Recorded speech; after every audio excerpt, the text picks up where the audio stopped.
Hey everybody, how's it going? This is Karaleise. Thank you for checking out the channel. This is where you get all your information for business analysis for you to start and grow your career as a business analyst. And if you're watching the video, thank you so much. Please like and subscribe. If you are listening to this on the podcast, thank you again for listening to this. And for those of you that don't know, I do have a podcast now. You can find it on Spotify, on Google Podcasts, on Pocket Casts, on Radio Public, and just about wherever you get your podcasts from. Just go there and look for Real World Business Analysis with Karaleise. That's the name of it, Real World Business Analysis with Karaleise. And there you'll get a lot of the information you also get on YouTube, but I try to make the content a little bit different on the podcast. So go check that out if you haven't done so already. All right, so today we're talking about the top software tools for business analysts, product, and project team. It's going to be great. Don't go anywhere. We'll be right back.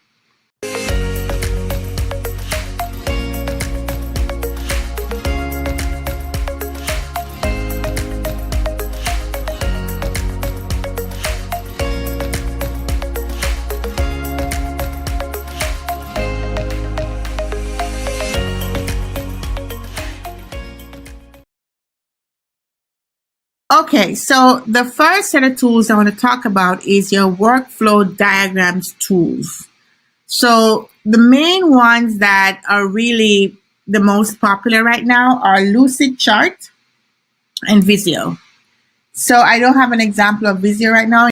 The other video I've done on software tools that business analysts should know, I went into some examples of that. So you can go check out that video to walk you through that. I'll just talk a little bit now about Lucidchart. So Lucidchart is one of those tools that's online. It's very useful. I've seen it being used for many different things. There's so many templates in here, so it gets you started really quickly. They also have a Lucid board and they have other Lucid products, but the Lucidchart is a typical one that you tend to use as a business analyst. You can create your flowcharts in here. You can create your diagrams in here. It's very useful. I've used it to embed diagrams into Confluence. We'll talk about Confluence in a minute. But it's a very useful tool. And the fact that it's online, you can have live updates of your charts if you embed it somewhere else. So you don't have to duplicate or screenshot and paste it somewhere else. Very, very useful. Lots of templates. It's worth it. So Lucidchart is one of those very, very good tools that I think is definitely worth it. And you can do almost all of your diagrams in Lucidchart. All right. The next tool is Visio. So I don't have an example of Visio to show you guys, but Visio is one of those kind of legacy tools that's very helpful as well as a part of the Microsoft suite. I think you have to pay for it separately, but it's available from Microsoft. It really does help you to create those flowcharts. It's an enterprise level tool that is just more ingrained into big organizations. Smaller companies might be more agile and willing to do Lucidchart, whereas the bigger companies are tending to use the Microsoft suite of products, including Visio. Next is your mockups and prototype tools. So for mockup and prototype, there's quite a few out there. I've used a lot of them, but I'll tell you that the ones I really like are Balsamiq. So Balsamiq is more of a wireframing tool. It's just really easy to get started. It has lots of pre-built buttons and screens and just things that just drag and drop. So it's very easy to get started. I also like InVision. InVision is more of a UX kind of tool. It's a little bit more professional. And what it does is it lets you, if you have the images, it lets you create like heat areas, like hot spots. And you can create or simulate a click-through walkthrough of your solution or your software using the screens and simulate how the users will walk through the features that you're coming up with. So it's very useful for that, but it does depend on you having those screens done already somewhere else. So you'd have to have it done in, I don't know, Photoshop or Zeppelin or Figma or whatever you're using for your UX designing. And then you go to InVision to see how it works. So that's the only drawback I find with InVision. Marvel app is kind of the same way. It's another kind of, prototyping tool. that really does help you to model a walkthrough of a functionality that you want. What I like about it is that it already has all of these pre-built screens in there, so it's kind of the same like Balsamic, a little bit more elegant, I would say. You can add your pictures if you want, or you can use the Marvel app itself to build out that flow. It's been a very useful app. I've used it in the past, and it's been very helpful in getting the team all aligned as to what we're trying to build. So I like it. I like it a little bit more than Balsamic, to be honest, but I think it still has some work to go. Now, the number one tool I think for prototyping and mockup is Azure RP. Axure. I don't even know how to pronounce it. Axure. Most people call it Axure. There's Axshare, Share, and there's Axure. I'm going to go ahead with Axure right now. Axure RP is a great tool. It is so realistic. Oh my goodness, I cannot stop talking about it. With this tool, you literally can put the images that you've created, and you can create these hotspots. You can put like a text box and let the user simulate entering data. You can put logic behind it. Like if this happens, then that. You can put conditions. You can mimic almost anything your application wants to do without building the application. I mean, it's so real world. It's so lifelike. It's so good. You don't even know you're interacting with an actual mock-up or a prototype. You think you're actually in the application. It's really, really good for that. All of these tools are paid. There is a free version for Marvel app. I think you can have like 1 or 2 projects for free. InVision has its free versions too, but I would say you're really not getting the full use of the software for most of them without paying for it. I mean, a Marvel app, you can have a whole project and do everything, but it's only one project, right? So if you're looking to do your work sample, you could look at any one of these prototyping tools. That would really help you and take advantage of the free offer that they have. But if you really want to just really do it well, you might as well take a trial or pay for it. Some of these things are worth paying for, you know. So that's your markup tool. I really, really encourage you to look at Axure RP. It is just so good. I cannot stop talking how impressed I am with it. Balsamic is very easy to use. InVision is easy to use. And Marvel app is also easy to use. All right. So let's look at requirements documentation. So requirements are not documented in the same structured way that user stories are. There isn't really a tool that's like, this is the tool to use. You can just document it wherever it makes sense. So a lot of companies are just using regular Microsoft products to document their requirements. They're using Word. Some people are using PowerPoint, which is a little odd, but they do. They're using whatever is out there. There's Google Docs as well. People just create a Google Doc for it and they collaborate on it. That's how they capture their requirements. They're using Excel. That's how they capture their requirements. There isn't really a structured standard thing. Whatever you can use that is like just a text editing software is enough. I will say that if you have Jira, Confluence from Atlassian is pretty common to be used for documenting requirements. It's just that it's not documented as a requirement. You know what I mean? It's typically documented as just anecdotal information about the user story. So there people are using Jira for user story documentation. We're going to talk about that too in a minute. Confluence can be used for documenting your requirements, but typically if you have Jira, you're in an agile environment. And so there is a little less need to have comprehensive, BRD style documentation the way we're used to in Waterfall. So people are using Confluence to document maybe use cases, document decisions that were made, document, like retrospectives. They use Confluence for all of that. But it could be used as a requirements documentation tool, but that's not the main purpose. And many companies are not using it for that particular purpose. But it's there. Just wanted to let you know that.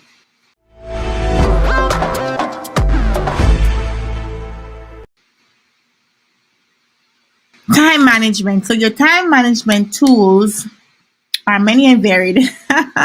Since I did my last video on software tools, there's just been so many tools that come and go, and people just have their own preference. There's so much to choose from. You ever hear the saying, there's an app for that? Well, there's a tool for that, right? So there's just so much going on there. Now, there are a couple of enterprise level tools And a lot of the time management sometimes is captured within the other tools that people are using for something else.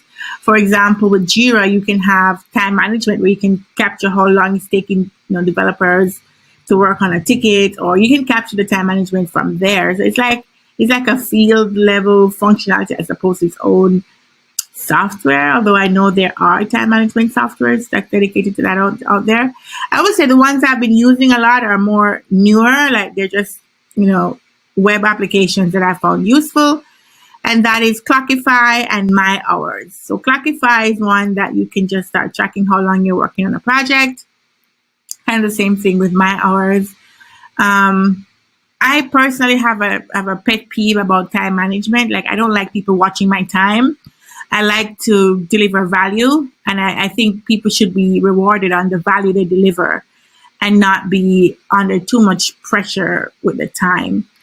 Time should be one of those things that you have to do within certain time, I'm sure, because you have SLAs, you have deadlines, and you have, clients who are waiting on things. But you shouldn't have to record every single thing you do with your time management software. You know what I'm saying? Like, I don't want to get up and go to the restroom and I have to record that, hey, I took a 5-minute break. Like, I don't want to if I had to work in that environment, I would not be happy. So I just want to know there's a deadline to meet and I need to deliver this valuable thing, this deliverable by this deadline in high quality. That's it. So I'm not really big on these time management tools that's just watching every single thing you do. I have my own, like I did a video where I showed you I have this cube at home where the cube has different times on it, and I use it to just time myself to make sure I'm moving on to the next task, just for my own personal time management. But I would shudder to think that the organization I'm working for is watching every single mouse click to make sure I'm at my desk. And if I get up to go to the restroom, I have to report to them. Like, that would drive me nuts. I couldn't do that. So from a enterprise level, I don't have a time management tool that I can suggest. All of these two tools I'm talking about are more for your personal time management to make sure you get things done. Clockify and My Hours, okay? Moving on.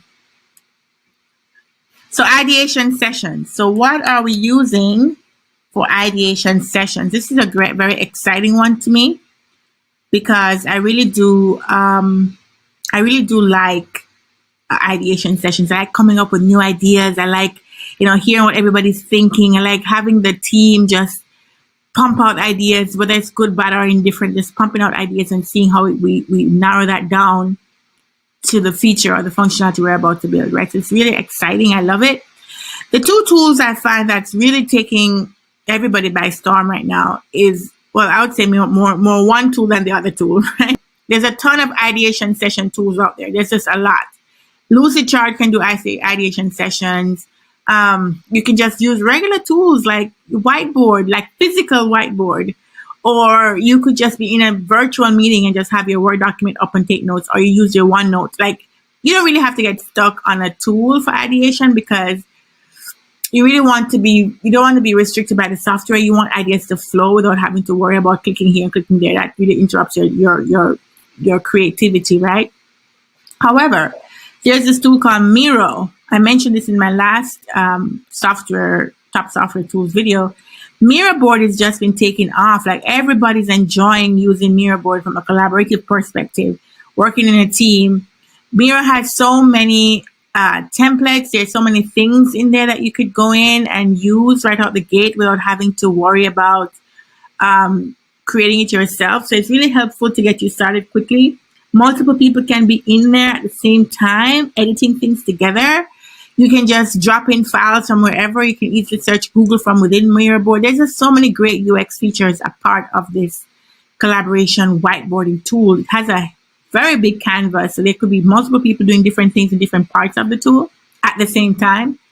You can do video in there too if you want to just jump on, video and let everybody see your face and talk about stuff together, chat, laugh, all that stuff. It's amazing. It is one of those great tools, and it's been very heavily used these days for ideation sessions and for people to just come together and have a single place to work from. Google Jamboard is another one. The Google Jamboard is more like a whiteboard, it's a literal whiteboard, and it has very limited functionality. There's not a lot of templates in there. But you can go in there and just write like you would write on a whiteboard. Like it's just literally a whiteboard. And the things that you create on it, you can save it as a PDF and you can use it later on. So if you have a pencil or you have some kind of thing to write with, it's very good. Because if you're trying to use your mouse to draw on the whiteboard, it's just really weird. You can create shapes though. You can add some shapes and text and colors. But it's really like just a whiteboard basically. It doesn't have a ton of functionality the way Miraboard does. All right. Next is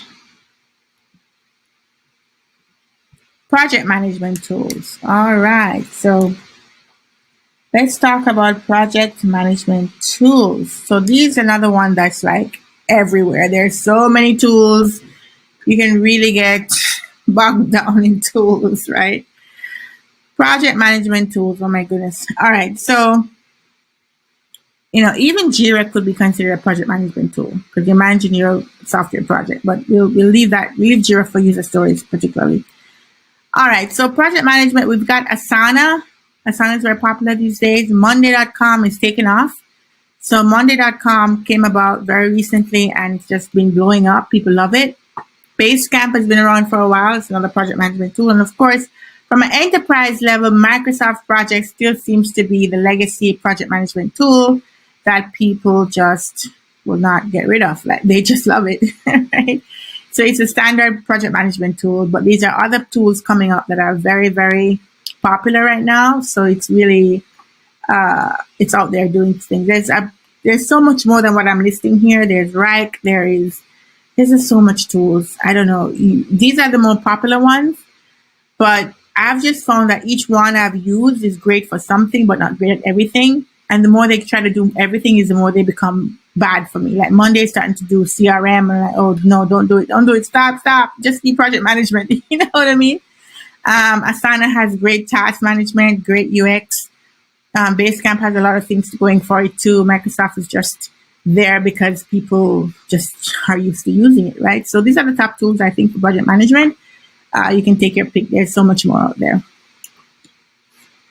Product management. Now, this is one that excites me. I really love product management over project management. So for product management, you're really looking at a tool that can help you create your roadmaps. It can help you plan where you're going next with the product. So with the product management, you're managing the lifetime of a product. You're seeing what the features needs to be, where we need to have the feature, when we need to release the feature, what the competitors are doing, what's the prioritization, what's the effort that the dev team is telling us for the product, et cetera, et cetera. If it's a software product, that is. And most of these are talking about software, so I'll stick to that.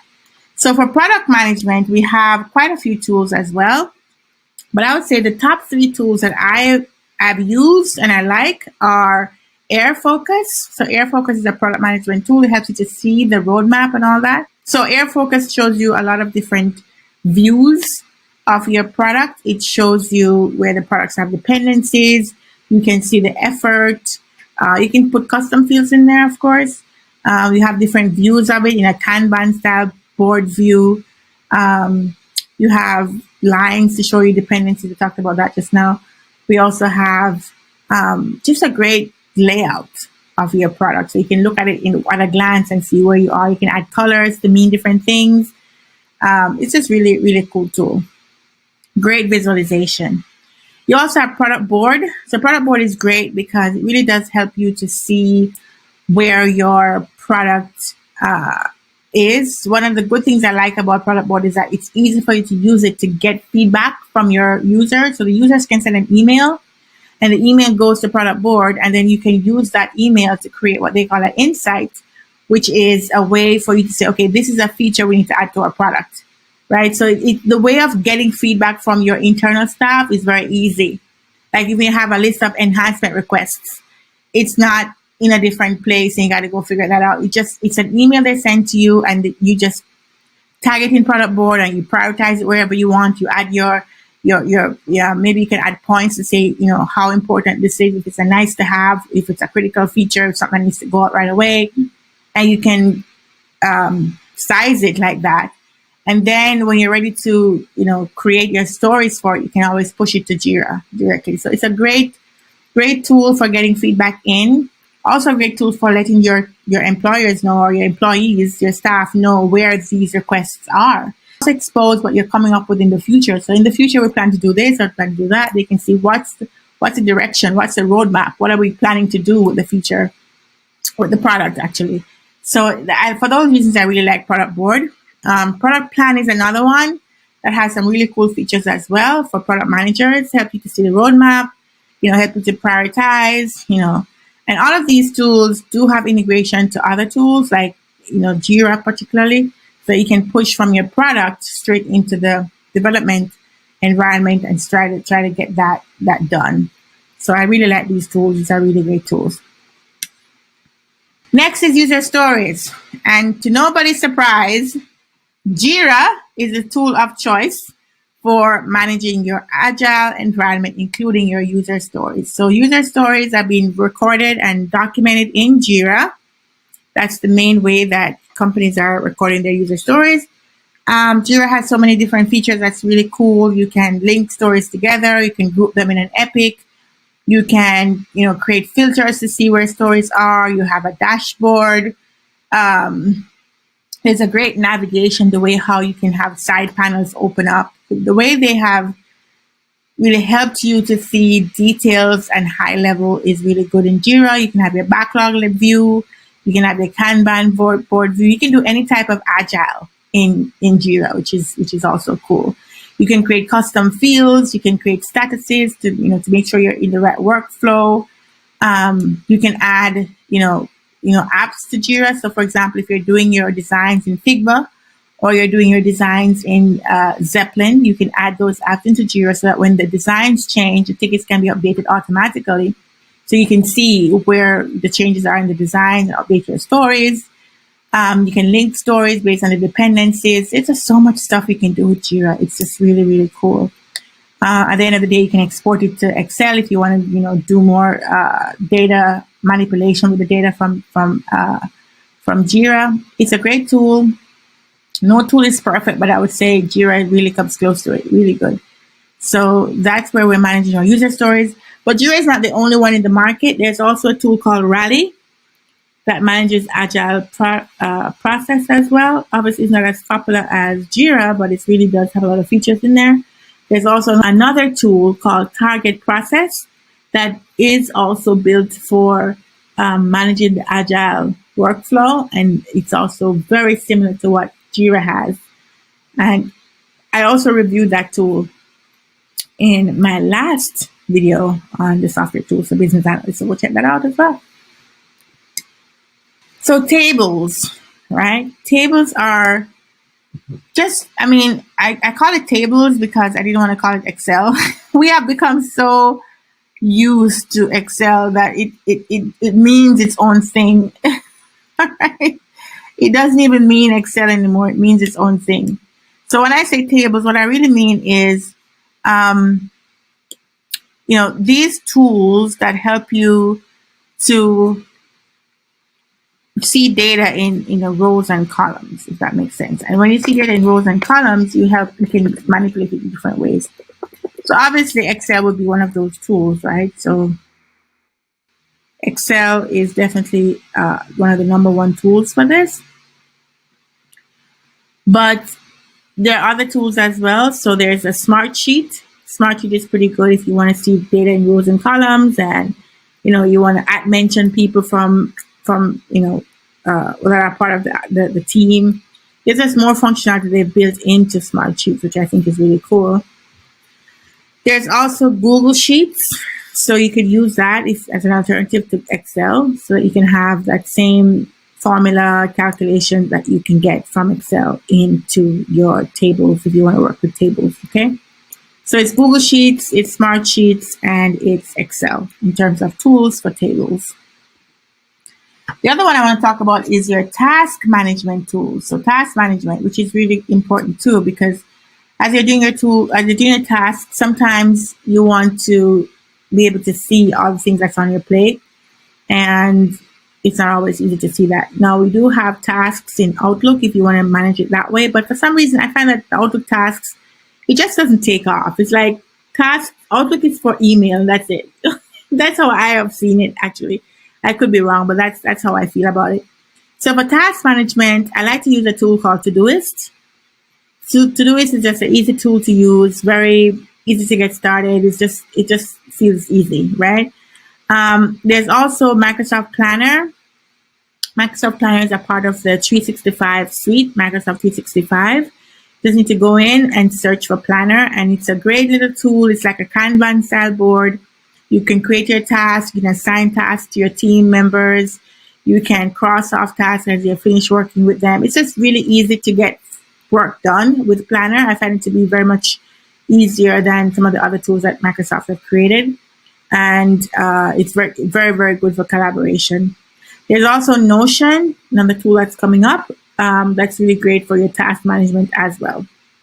The thing I would say about task management tools in general is that it's very easy to get overwhelmed very quickly, because you can go in there and start creating tasks. And we as business analysts and product people and project people, we can have so much to do that we just list them all out. And after a while, you end up with a beast of a to-do list, right? You're like, I'll never get any of this stuff done. And that's because you did too much. Try to keep your tasks at what is the most important thing to do today? What are the top 3 things I have to do by the end of the day? And if I don't do these things, I'm going to be really in trouble. So if you can keep your to-do list at the top 3 things every day, not to say you're only going to have 3 things per day, but you might be working towards this top goal, this one thing that you want to get done. Otherwise, you have all these things on your to-do list that you never get to, and it just makes it overwhelming, and everything gets overdue. And then these tools are going to send you reminders. It's going to clutter up your email, and it's just a mess. Okay, you can easily get overwhelmed with this stuff. So be careful not to put too much stuff in your to-do list, and focus. Try to focus. What's the one thing you have to get done today? And then the 2 things that would be nice to have as well. And work on that way, and you find yourself just getting more done, feeling less frustrated, and being more prepared. Okay, so that's my advice there.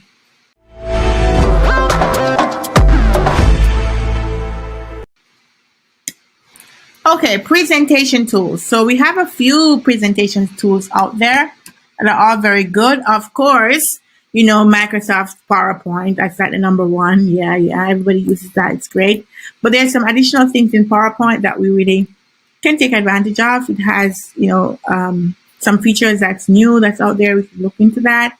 But there's also Google Slides. So Google Slides is coming up for people who want an alternative to PowerPoint.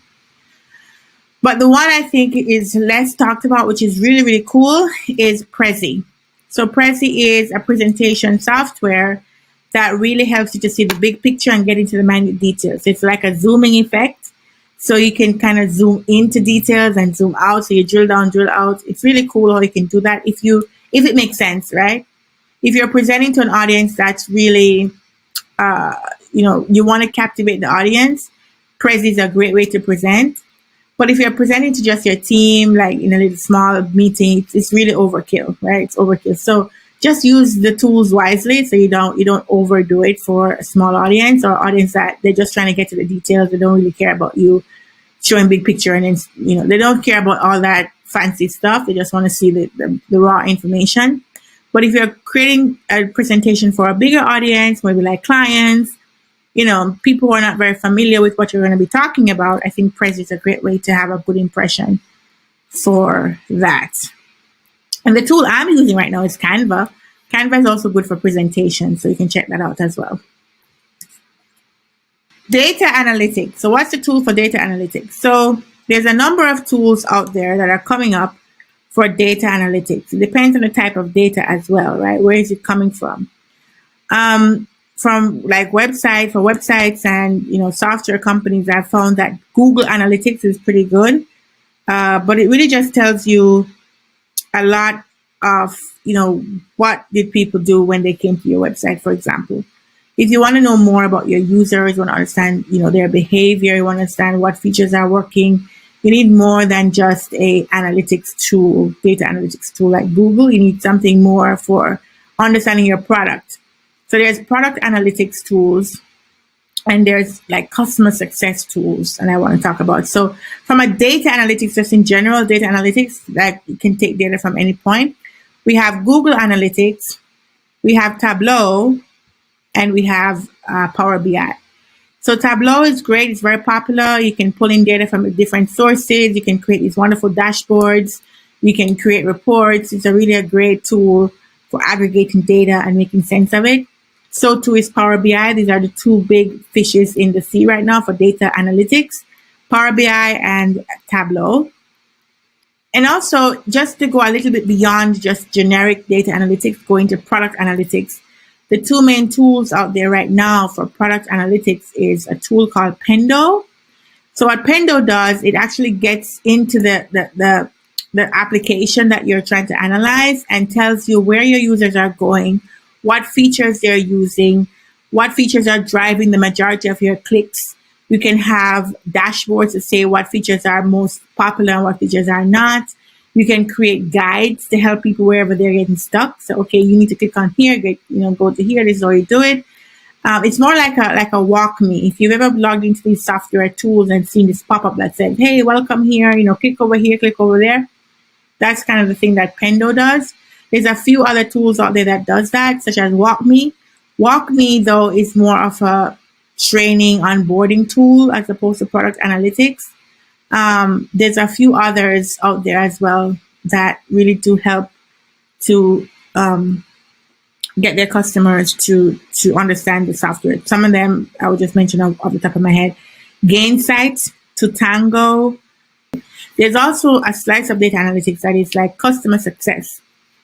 And I call that, it's its own category, really, but customer success is more like how can we help you to identify churn? And churn, for most people who you don't know, churn is a term that we use for when clients decide not to use their software. So it's a very software specific term.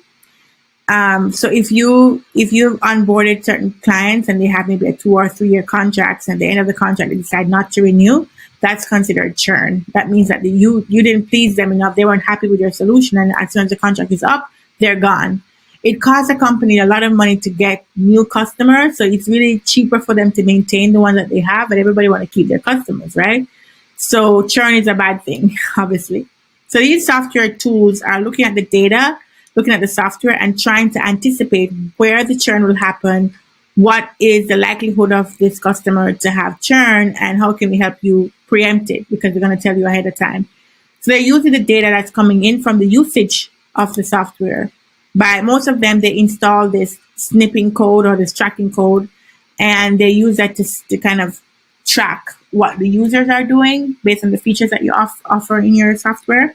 And if they see that there's low usage or whatever they use to identify risk, then they will help product teams to understand that, hey, this customer will churn because they don't use the software very much. Your last login date was such and such a long time ago. They don't have any good scoring. Like if you give them a feedback that says, how likely are you to recommend our software? And they say, they give like a 1. Like you're not getting a high score. Then these are all things that would indicate that this client is probably going to go.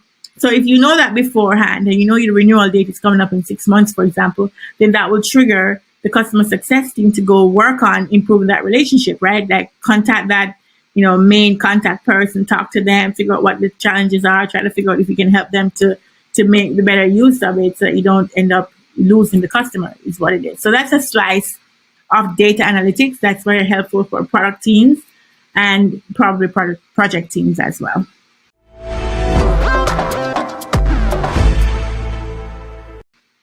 All right, guys, so that's what we have today in terms of the top software tools for business analysts, product teams, and project teams.